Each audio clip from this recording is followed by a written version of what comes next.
In many, many ways. In many ways, yes, yes. Lots of ways of inspiration. I didn't live in Jersey, I lived in Vancouver. Serious business? Yeah. Beautiful place. You think Vancouver's a good rock and roll town? It's a great town. It's a great town. It's got everything that, yeah, I love living there. Yeah. What you were saying, we spent a year and a half of our lives there. Absolutely, yeah. Between the 3 records, you know, it's like our home away from home. I guess we better play some video, and then we're going to go to a few faxes because we got a few in. Just don't play any of that early stuff. What's? Oh, we want to go. It's Sorry, we're going to go to a break, and we'll be right back with more from Bon Jovi. Keeping the faith.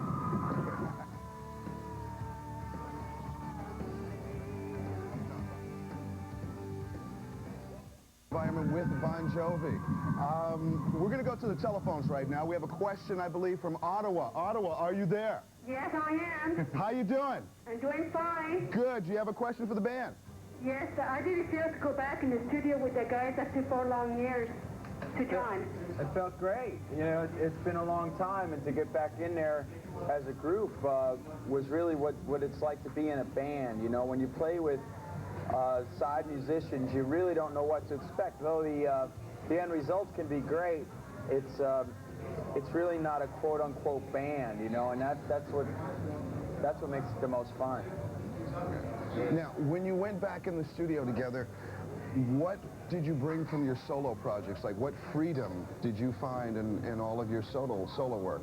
And not everybody probably knows what everyone did solo-wise, because, you know, there were some things that were hyped and some things that weren't. So let everybody know what you did solo-wise. Well, I think basically the solo projects bring you a lot of confidence, you know. And anytime you either do some songwriting or you're in the studio as a session musician or whatever you're doing, you're going to get better at it, you know. Yeah. Every time you make a record, you're going to get, if you're aware, you're going to learn, and you're going to make it, you know, you're going to make an achievement, you know, better. So, I mean, I walked in feeling very confident to this record that, you know, I was a better musician than before. I think also when you do it on your own, you have to take up, there's not 5 guys, so you have to do the whole role yourself, so you learn a lot more facets about it. And then when you come back in, you just can't really explain it, can't put the words on it, but you just bring more to the party. Yeah, it's like freedom of the heart. You know, when you get away from each other for 4 years, and, you know, you start being yourself again and not the unit after, you know, actually 4 years together constantly.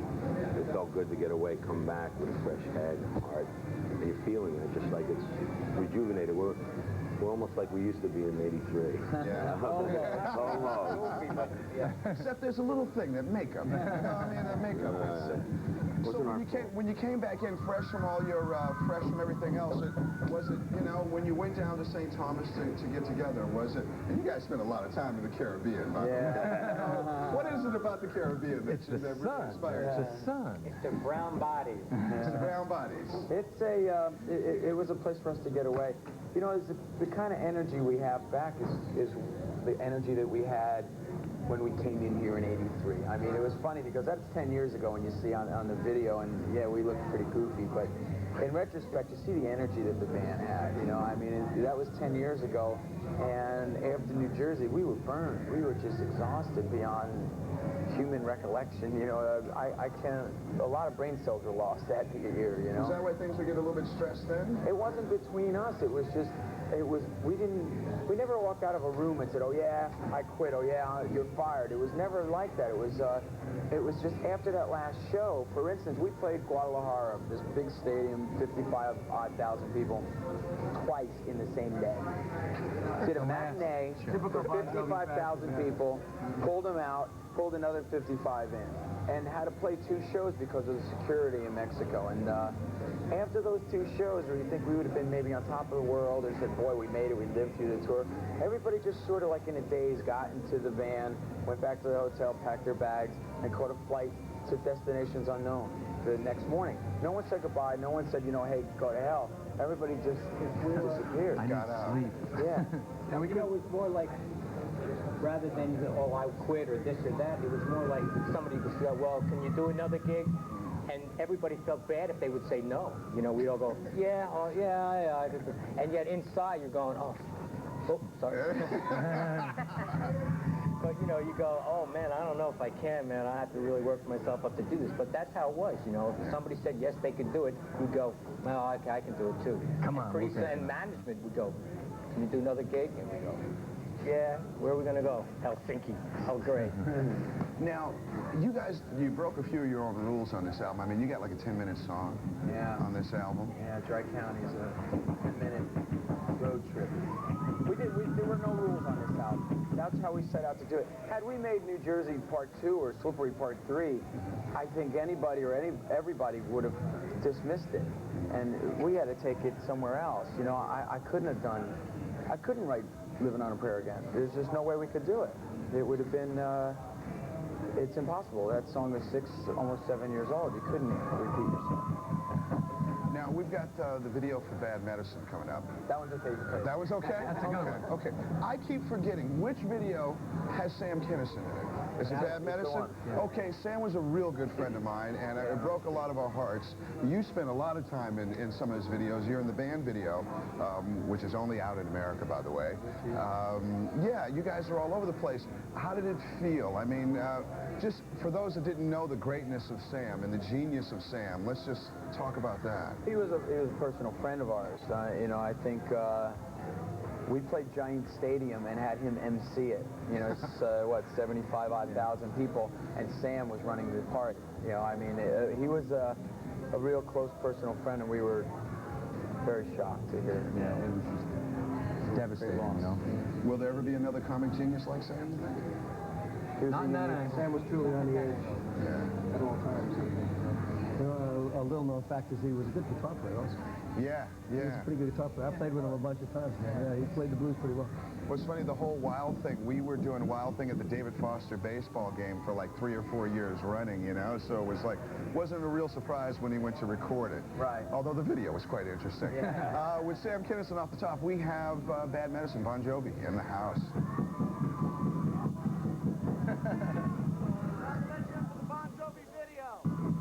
Cool. Guys are great.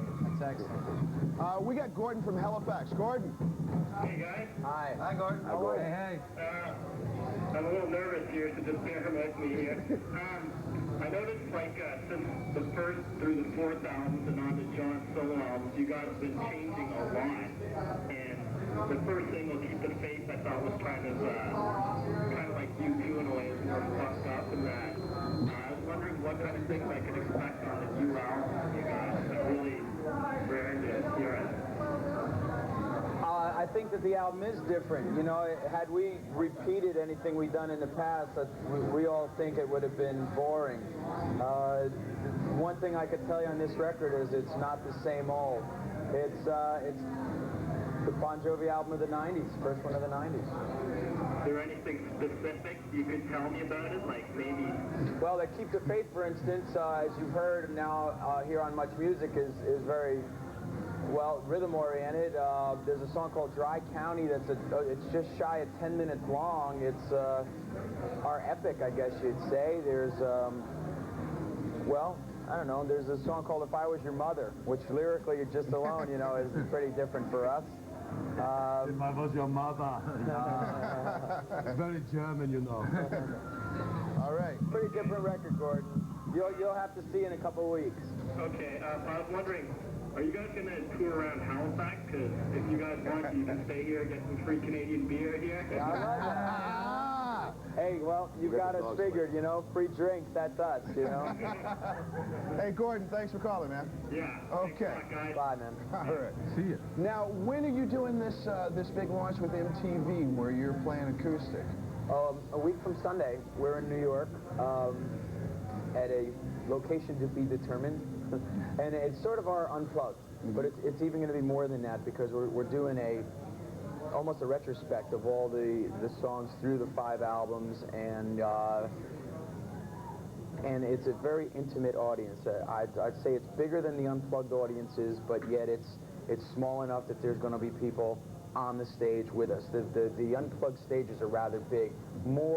The stage will be more the size of the stages that you have here when people play in Much. You know, I mean, really intimate. Sitting there pulling on your legs saying, you know, play this song for me. It's going to be that kind of the Elvis comeback special kind of thing, you know, where they were all sitting in a circle. It's a lot like that. It's sort of like an unplugged and a debut of the new stuff, too. Now, a lot of people don't know that you're actually the originators of the whole unplugged. That's true. effort by MTV. Yeah. Richie and I, at the MTV Awards in 89, you know, they asked us to perform, and I always found it pretty weird performing to other guys in other bands. So could you imagine, you know, you want to get the audience rocked, you know, you want to have a good time, you're on this television show, and then you got Madonna sitting in the front row going like, you know, right? So, you know she's not going to be like standing on her seat like clapping, you know, all right, well, what are we going to do here? I know, let's just do what we do naturally, pick up two acoustics and do it. And we went out that afternoon, and for the ushers who were putting the programs on the seats, we said, we're going to play Living on a Prayer, we're going to play Wanted. You tell us what song to play. And Dick Clark is going, the show is going to air in 1 hour. You don't know what you're doing. We go, no, we don't know what we're doing yet. Sure enough, you know, the ushers had to make it even more difficult. And they separated it. And they said, we want this one. And the other guy said, we want this one. We said, okay, let's do them both. And Dick Clark said, go for it. And so we did. And one thing turned into another. And MTV invented Unplugged because of it. Okay. Yeah. Cool. Pretty fun. We got another call from Montreal. Nadia? Nadia? Hi. How you doing? All right. Hi, Nadia. How are you? Okay. Well, I want to say that you guys are really great. I love Keep the Faith. Thank you. And what I wanted to ask you was when you guys are going to start touring. January 13th, Pensacola, Florida. Be there 18 months. Yeah. We're going to go around the planet about 5 times. When are you coming to Canada? That's what she really wants to know. Yeah, We'll be here in March. Yeah, we'll Okay. definitely be here in Toronto in March, Montreal, Vancouver. Halifax for the free I would beer? hope for Halifax for the free beer. Chill the beer. Yeah, we'll be doing a full Canadian run in March, and then come back again. All right. Absolutely. Okay, thank you. But I'm really looking forward to seeing you guys in LA. Thanks, Betty. You're welcome. Bye. Thank you. Thank you for calling. Let's talk about when you do cover songs, like most bands get together. When you guys first got together, what songs were you doing other than the originals that you had? Right there. When you do cover songs, what do you do? Anything we like. Yeah, it's pretty varied. Yeah. Yeah? Name it standard or, I don't know. Do you ever do the Phil Lynott song "Boys Are Back in Town" in concert? Well, yeah, we did it to death. Did you really? Yeah, we used to do it all the time. These guys hate it. I go, boys are back. Especially in Europe. Yeah, especially in Europe. But it kind of meant something. You It know, did. When we get back into it, kind of meant something. We like to do cover songs that mean something. Yeah. Like we do a little Help from My Friends and stuff like that. They have good meanings. You know? What can we expect tonight? Because tonight you're going to be It's doing a free-for-all. You know, I mean, we're playing a club tonight, which, again, you know, we're looking back on when we played the El Macombo. It's a free-for-all. We're going in there to do some old, something new. I don't know the set until I get there. Okay. We'll do some covers. We'll take requests. And it's not like we go in there for 40 minutes. We're really looking forward to going out and doing these bars. You know, now that we've actually done 4 of them. We played Jersey last week. We played, like Dave said, Connecticut the night after that. And now it's like, oh yeah, I remember how to do this again. You know, now I want to do 30 clubs. You know, I'm having a blast. You know, the Bon so Jovi it's, Club tour. Yeah, I think it's great. Cool. Party. The roadies are walking around going, but I'm digging it. You know. Good. We got Wanted Dead or Alive. We're going to play that and be right back with more from Bon Jovi and the environment. Taking phone calls and faxes and standing outside. If you happen to be like driving around, cruise down here. Before the Blue Jays game, of course.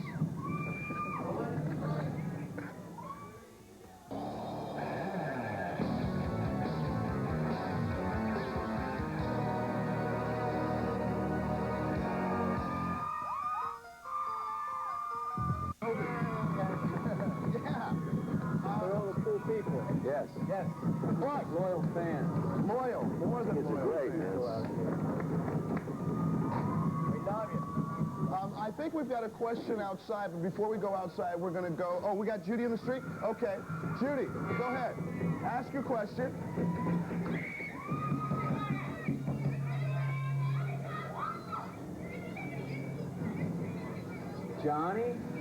Johnny's always got influence in everything I do, man. He's like, to me, he was the big reason why I can't dance. That's Southside's fault, you know? Southside's like my hero, yeah. Thanks. Yeah, well, more people should get hip to his trip. Thanks. Tell people about Southside. Southside Johnny, So everybody's got their guys that almost made it. You know, I guess, let me try to think of a Canadian equivalent. Probably it was like your Barney Bentall, or prior to this record, Tom Cochran, or in Pittsburgh there was the Iron City House Rockers. In L.A. it was Jack Mack and a Heart Attack. On the East Coast it was Southside Johnny and the Asbury Jukes. And when Bruce Springsteen got a record deal, his buddies were the Jukes, and they got a record deal next, but they always lived in his shadow and never really happened. But Johnny was a big, big influence on me, and was always a good friend. And so I sang on his most recent record along with Bruce and Lil Steve, and we all got together and tried to help the Jukes one more time, you know. And so I actually went out on the road with him as a guitar player, just sat in the back, played rhythm guitar, and sang backgrounds, you know. So he's my hero, and he's the reason why I definitely can't dance. Now tell people about the James Brown story, when you guys met James Brown. James was Mr. Brown. actually Mr. Brown. You can tell the story. Well, you know, I just walked up to him and said, James, how does it feel to be out of jail? He said, "You feel good." I can't tell him. Yeah. He was at A&M where we were finishing up the album. There's 4 studios. We had 3 of them, and he had 1. And it was like the last night we were trying to get everything done so Bob could get on an airplane to New York to master the record. We had been celebrating a little bit, and I saw these ocean of bodyguards. I mean, in a recording studio with the earphones, like looking like CIA and Secret Service and what have you. And in the middle is James Brown. And, you know, you see him, and they see some kid coming toward him, and they immediately go for the you know, the vest. For the You know, vest you go, spot. whoa, time. You know, I'm in the other studios here. And you go, Mr. Brown, it's an honor to meet you. And he goes, God bless you. You know, he's great. We're going to go to the telephones now. We got Dominique on the phones. Yes? You have a question for Bon Jovi, Dominique. Yes, I do. Why did you call the album Keep the Faith? Why did you call the album Keep the Faith? Actually, the album was going to be called Believe. And it, you know, after the first song on the album called I Believe, and actually that got shot out of the water by the Reebok sneaker company who decided to use the slogan I Believe. And then when Bill Clinton started saying it, and Marky Mark names an album and we were looking for a title, and really thought that Keep the Faith summed up the feeling of the band, our feeling as far as what's going on in the world right now, and in these trying times, you know, you got to keep the faith. We just thought that it really worked, and it wasn't ever going to be the first single, and you know, I think it surprised us all, and when it was really finished, you know, we realized this was the way to go. Great. Okay. I love you guys. Thanks, Tommy. You're well. Thank you. Now, there's a lot of things that happened since you guys were last in the studio together, most notably Ice-T, Body Count, Major 2 Live Crew, Censorship, the whole thing. Were there any things that you thought about putting on the album that you didn't because you thought, well, people may take it this way or that way or the wrong way? Did you watch your lyrical content at all? Did this come into play? No, it really didn't. You know, I just, I didn't see the need personally to write anything that would have ended up being censored. I think I got a lot of those emotions out and said them in a way that we could say them, you know, and not worry about the censorship idea. But I wouldn't really be conscious of it. If somebody wanted to sticker it because they didn't like my viewpoints, I don't like it, but I wouldn't change my ways because of it. You know what I mean? I can endorse what anybody's right to, you know, freedom of speech. What about voting? I mean, you guys, you're all voting this year? Yeah. We've got a referendum coming up. Absentee ballot. Yeah. Absentee ballot? Yeah, because we'll be out of the country. Yeah. Okay. Gotta vote. Gotta vote. Gotta vote. Gotta vote, man. Gotta be in it to win it. Think big. We've got a referendum coming up on the 26th where we're going to decide on a new constitution or not. And, you know, we're just trying to make sure that young people get out, inform themselves, register, and then it almost doesn't matter which side you vote as long as you're informed and you do exercise that right. You know, it's pretty amazing. In Australia, we have a guy who works for us in Australia, and they actually get fined if you don't vote. It's Really? against the law to not vote. Yeah, you get a fine, which is pretty hip. You think that should really It costs you be... $100 not to vote. I'd rather vote. I like the idea that everybody should vote. You know, I mean, on MTV, for instance, in America, both Bill Clinton and Albert Gore have been on talking to the kids, letting them know the issues, letting them know what's happening. And George Bush is saying, I'm not going on any teeny bopper station one. Man, you know, why would you think that we don't understand what you're talking about, George, you know? Yeah. Wise up. It's hard. It might be a chore to educate yourself sometimes, but, you know, you have to take the time to do it because you have control of your own destiny. Yeah. Yeah. And one thing music fans should realize, too, is that it's their pressure that helped to ease the situation in South Africa a lot. Yes. So they actually do have a vote by working through groups like Amnesty, but just working towards those goals, buying those records, and also supporting those ideals. We got Living on a Prayer right here. Let's take a little break. Bon Jovi on MuchMusic in stereo. Slippery. Oh, look, out in the street, out in the street. This is it, this is it. Keep it warm out there. Yeah. So now let's do a little round robin here. A little round robin starting in the back there, gentlemen. What were you doing on your time off? What did you do? The stupid thing I did is I fell off my motorcycle, cracked my collarbone and a rib, and spent about 6 months all strapped up like this, you know, so it's a bummer. Okay. Nice, huh? Terrible.